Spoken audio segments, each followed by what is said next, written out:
Israel Palestine യുദ്ധത്തിന് ഏതാണ്ടൊരു അവസാനമായെങ്കിലും ഇപ്പോഴും അവിടെ പ്രശ്നങ്ങൾ തുടരുകയാണ്. എന്നാൽ ഈ യുദ്ധത്തിന് മുമ്പ് ആരംഭിച്ച റഷ്യ-യുക്രൈൻ യുദ്ധത്തിന് പരിഹാരം കാണാൻ അമേരിക്കയ്ക്ക് പോലും സാധിക്കുന്നില്ല. ഇരുപക്ഷത്തും നാശനഷ്ടങ്ങളും സൈനികരുടെ ജീവൻ നഷ്ടപ്പെടുകയും ചെയ്തിട്ടുണ്ടെങ്കിലും ഇത് ഏറ്റവും കൂടുതൽ ബാധിച്ചിരിക്കുന്നത് യുക്രൈനെയാണ്.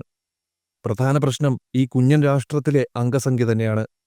സൈനികശേഷി കൂട്ടണമെന്ന കാര്യത്തിൽ യുക്രൈനിൽ മാസങ്ങളായി സമ്മർദ്ദമുണ്ടെങ്കിലും ഇപ്പോൾ പൗരന്മാർക്ക് കൂടുതൽ പ്രശ്നം സൃഷ്ടിക്കുന്ന വിധത്തിലേക്ക് അത് മാറിക്കഴിഞ്ഞു. ചൈനയിലൊക്കെ ഉള്ളതുപോലെ പൗരന്മാർക്ക് നിർബന്ധിത സൈനിക സേവനം നിർബന്ധമാക്കുകയാണ് യുക്രൈൻ. നിലവിൽ യുക്രൈൻ സൈനികരുടെ പ്രായപരിധി 25 അമേരിക്കയുടെ കടുത്ത സമ്മർദ്ദത്തെ തുടർന്ന് ഇത് 18 കുറയ്ക്കുകയാണ് യുക്രൈൻ. പുതിയ തീരുമാനത്തിനെതിരെ കടുത്ത അമർഷത്തിലാണ് അവിടുത്തെ ജനങ്ങളെന്നാണ് റിപ്പോർട്ട്. സെലൻസ്കി പുറത്തുപോകാതെ പ്രശ്നപരിഹാരം ഉണ്ടാകില്ലെന്നും സെലൻസ്കിയുടെ നയങ്ങളിൽ ജനങ്ങൾ കടുത്ത അതൃപ്തിയിലാണെന്നുമാണ് പുതിയ റിപ്പോർട്ടുകൾ. ഒരുപക്ഷെ പുതിയ തീരുമാനം സെലൻസ്കിയുടെ പുറത്താകലിന് വരെ വഴിയൊരുക്കിയേക്കാമെന്നാണ് നയതന്ത്ര വിദഗ്ധരുടെ വിലയിരുത്തൽ. യുക്രൈന് കൈയടിച്ചും ആയുധങ്ങൾ വാരിക്കോരി നൽകിയും കൂടെ നിന്ന അമേരിക്കൻ പ്രസിഡന്റ് ഔദ്യോഗികമായി ഒഴിയാൻ ഇനി വിരലിലെണ്ണാവുന്ന ദിവസങ്ങൾ മാത്രമാണ് ബാക്കി. പകരമെത്തുന്ന ഡൊണാൾഡ് ട്രംപിനാകട്ടെ റഷ്യൻ പ്രസിഡന്റ് വ്ളാഡിമിർ പുടിനോടുള്ള ചങ്ങാത്തം പരസ്യമായ രഹസ്യമാണ്. അതുതന്നെ പുതിയ സാഹചര്യത്തിൽ ജനങ്ങളുടെ ആശങ്കയും വർദ്ധിക്കാനിടയായിട്ടുണ്ട്. എന്നാൽ അതിവേഗത്തിൽ ചില പദ്ധതികൾ ബൈഡനും ഒപ്പിക്കുന്നുണ്ട്. ട്രംപ് എത്തുന്നതിന് മുൻപേ എന്തൊക്കെ ചെയ്യാൻ കഴിയുമോ അതൊക്കെ ചെയ്തു കൂട്ടുക എന്നതാണ് ബൈഡന്റെ കാര്യപരിപാടികളിൽ ഭൂരിഭാഗവും. റഷ്യൻ ഭീതിയുടെ മറവിൽ നിന്നും യുക്രൈനെ രക്ഷിക്കാൻ റഷ്യയുടെ തന്നെ സമ്പാദ്യമാണ് അതിന് ബൈഡൻ കണ്ടെത്തിയ വഴി.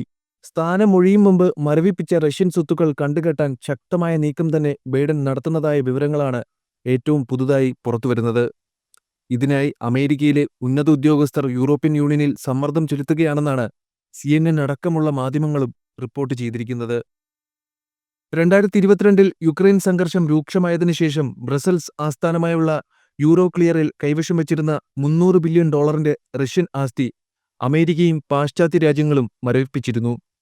എന്നാൽ മുഴുവൻ ആസ്തി പിടിച്ചെടുക്കലിലൂടെ ലോകത്ത് തങ്ങളുടെ പ്രതിച്ഛായ നഷ്ടപ്പെടുമെന്നും റഷ്യ ഇതിനെതിരെ പ്രതികാര നടപടിയെടുത്താൽ പാശ്ചാത്യ രാജ്യങ്ങളുടെ സമ്പദ്വ്യവസ്ഥ തകരുമെന്നും യൂറോപ്യൻ യൂണിയന് ഭയമുള്ളതുകൊണ്ട് തന്നെ മരവിപ്പിച്ച റഷ്യൻ ഫണ്ട് പിടിച്ചെടുക്കാൻ യൂറോപ്യൻ യൂണിയൻ വിമുഖത കാണിക്കുകയാണിപ്പോൾ. അതേസമയം തങ്ങളുടെ ഫണ്ടുകൾ കണ്ടുകെട്ടുന്നത് തികച്ചും നിയമവിരുദ്ധമാണെന്ന് ചൂണ്ടിക്കാണിക്കുകയും അവ കണ്ടുകെട്ടാനുള്ള പാശ്ചാത്യ രാജ്യങ്ങളുടെ ഏതൊരു ശ്രമവും പൂർണ്ണമായ മോഷണമാണെന്നും റഷ്യ ശക്തമായി നേരത്തെ തന്നെ പ്രതികരിച്ചിരുന്നു. അതുമാത്രമല്ല, തങ്ങളുടെ $300 ബില്യൺ വരുന്ന സ്വത്തുക്കളിൽ പാശ്ചാത്യ രാജ്യങ്ങൾ കൈവയ്ക്കുകയാണെങ്കിൽ റഷ്യ അതിന് തക്ക പ്രതികാരം ചെയ്യുമെന്ന് റഷ്യൻ ധനമന്ത്രി ആന്റൺ സിലുവാനോവ് പാശ്ചാത്യ രാജ്യങ്ങൾക്ക് മുന്നറിയിപ്പ് നൽകുകയും ചെയ്തിട്ടുണ്ട്. ഈ മുന്നറിയിപ്പിനെ തുടർന്നാണ് ഇപ്പോൾ യൂറോപ്യൻ യൂണിയൻ റഷ്യൻ സ്വത്തുക്കൾ കണ്ടുകെട്ടുന്ന നടപടിയിൽ നിന്ന് പിന്നോട്ടു പോയിരിക്കുന്നത്. അതേസമയം ട്രംപ് അധികാരത്തിലെത്തുന്നതിന് മുമ്പ് റഷ്യയുടെ മരവിപ്പിച്ച സ്വത്തുക്കൾ പിടിച്ചെടുക്കാൻ വൈറ്റ് ഹൌസിൽ അവസാന ശ്രമങ്ങൾ നടത്തുന്നുണ്ട്. കൂടാതെ റഷ്യ യുക്രൈൻ സമാധാന ചർച്ചകൾ വിജയിച്ചാൽ പണം ഒരു പ്രത്യേക എസ്ക്രോ അക്കൗണ്ടിലേക്ക് മാറ്റാനാണ് യൂറോപ്യൻ യൂണിയൻ ആവശ്യപ്പെടുന്നത്. പാശ്ചാത്യ രാജ്യങ്ങളുടെ ഈ തന്ത്രത്തെ ട്രംപിന്റെ നോമിനികൾ പിന്തുണയ്ക്കുന്നുവെന്നാണ് ബൈഡൻ ഭരണകൂടത്തിലെ മുതിർന്ന ഉദ്യോഗസ്ഥർ ചൂണ്ടിക്കാണിക്കുന്നത്. എന്നാൽ യൂറോപ്യൻ യൂണിയൻ ഗവൺമെന്റുകൾ അമേരിക്കയുടെ ഈ പ്രസ്താവനയെ സംശയത്തോടെയാണ് കാണുന്നത്. ഇത് സംഭവിക്കാൻ സാധ്യതയില്ലെന്ന് യൂറോപ്യൻ യൂണിയനിലെ മുതിർന്ന ഉദ്യോഗസ്ഥർ വ്യക്തമാക്കുന്നുമുണ്ട്.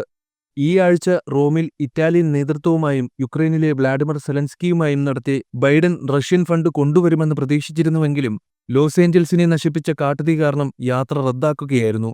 എന്നാൽ യുക്രൈനിനായി മരവിപ്പിച്ച റഷ്യൻ ഫണ്ടുകളെല്ലാം വേണമെന്ന് സെലൻസ്കി ആവശ്യപ്പെട്ടതായുള്ള റിപ്പോർട്ടുകളും ഇടയിലൂടെ പുറത്തുവരികയുണ്ടായി.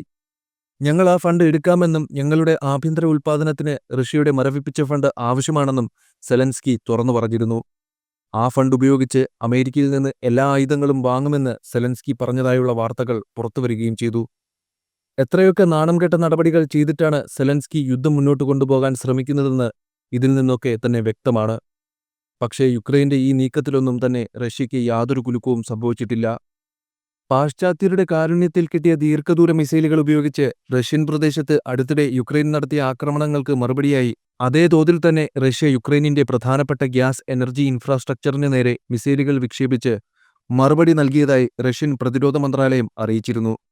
എൽവിവ് മേഖലയിലെ സ്ട്രൈ നഗരത്തിലെ ഏറ്റവും വലിയ ഭൂഗർഭ വാതക സംഭരണ കേന്ദ്രത്തിന്റെ ഗ്രൗണ്ട് ഇൻഫ്രാസ്ട്രക്ചറും ഖ്മെൽനിത്സ്കി, വിന്നിറ്റ്സ, ഇവാനോ ഫ്രാങ്കോവ്സ്ക്, ഖാർക്കോവ് മേഖലകളിലെ വിവിധ കെട്ടിടങ്ങളിലും റഷ്യയുടെ മിസൈലുകൾ പതിച്ച് യുക്രൈന് മുന്നറിയിപ്പ് നൽകിയിരുന്നു. അമേരിക്കൻ നിർമ്മിത ATACMS-ഉം ബ്രിട്ടീഷ് നിർമ്മിത സ്റ്റോം ഷാഡോ മിസൈലുകളുമൊക്കെയായിരുന്നു യുക്രൈൻ റഷ്യയ്ക്കെതിരെ പ്രയോഗിച്ചത്. പക്ഷേ അതൊന്നും യുക്രൈനെ വേണ്ടവിധം സഹായിച്ചില്ലെന്ന് തന്നെ പറയാം. കാരണം അതിന്റെ ഇരട്ടിയിലധികം പ്രഹരമാണ് ഒറ്റയടിക്ക് റഷ്യ യുക്രൈന് കൊടുത്തത്. യുക്രൈനിലെ സ്റ്റേറ്റ് എനർജി കമ്പനിയായ യുക്രൈനെർഗോ ഖാർക്കോവ്, സുമി, പോൾട്ടാവ എന്നിവിടങ്ങളിൽ റഷ്യയുടെ മിസൈലാക്രമണത്തിന്റെ ഫലമായി പൂർണ്ണമായി വൈദ്യുതി നിലച്ച അവസ്ഥയിലാണിപ്പോൾ. അടിയറവ് പറഞ്ഞ് യുദ്ധം അവസാനിപ്പിക്കുകയല്ലാതെ യുക്രൈനിന് മറ്റു മാർഗങ്ങളൊന്നുമില്ല. അത് അമേരിക്കയ്ക്കും നല്ലതുപോലെ അറിയാം. യുദ്ധം വേഗത്തിൽ അവസാനിപ്പിക്കാനുള്ള തന്റെ ആഗ്രഹം ട്രംപ് ആവർത്തിച്ചു പറയുന്നതും യാതൊരു പ്രയോജനവുമില്ലാത്ത ഒരു യുദ്ധത്തിലേക്ക് പണവും ആയുധവും ഇറക്കി സ്വന്തം രാജ്യത്തെ സമ്പത്ത് ഇല്ലാതാക്കാൻ താൽപ്പര്യമില്ലാതിരുന്നിട്ട് കൂടിയാണ്. പക്ഷേ എരുതിയിൽ എണ്ണയൊഴിക്കാനാണ് നിലവിലെ പ്രസിഡന്റ് ബൈഡന്റെ താൽപ്പര്യം.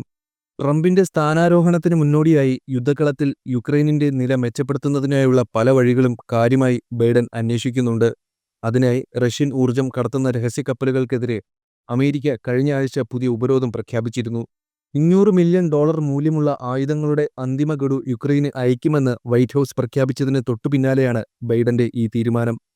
കപ്പൽ ട്രാക്കിംഗ് ഡാറ്റ പ്രകാരം റഷ്യൻ എണ്ണ കയറ്റുമതി ലക്ഷ്യമിട്ടുള്ള അമേരിക്കയുടെ ഇപ്പോഴത്തെ ഈ തന്ത്രം പക്ഷേ ആഗോള എണ്ണ ടാങ്കർ കപ്പലുകളെ തന്നെ ബാധിക്കും. ഈ ഉപരോധത്തെ തുടർന്ന് ഡസൻ കണക്കിന് കപ്പലുകൾക്ക് ലോകമെമ്പാടുമുള്ള പ്രധാന തുറമുഖങ്ങളിൽ പ്രവേശിക്കാൻ കഴിയില്ല. 2 പ്രധാന റഷ്യൻ പെട്രോളിയം നിർമ്മാതാക്കളായ ഗാസ്പ്രോം നെഫ്റ്റ്, സർഗുട്ട് നെഫ്റ്റഗാസ് എന്നിവയെയും അനുബന്ധ സ്ഥാപനങ്ങളെയും റഷ്യൻ ക്രൂഡ് ഓയിൽ കടത്തുന്നതിൽ ഉൾപ്പെട്ടിരിക്കുന്ന 183 കപ്പലുകളെയും ലക്ഷ്യമിട്ടായിരുന്നു അമേരിക്കയുടെ ഉപരോധം.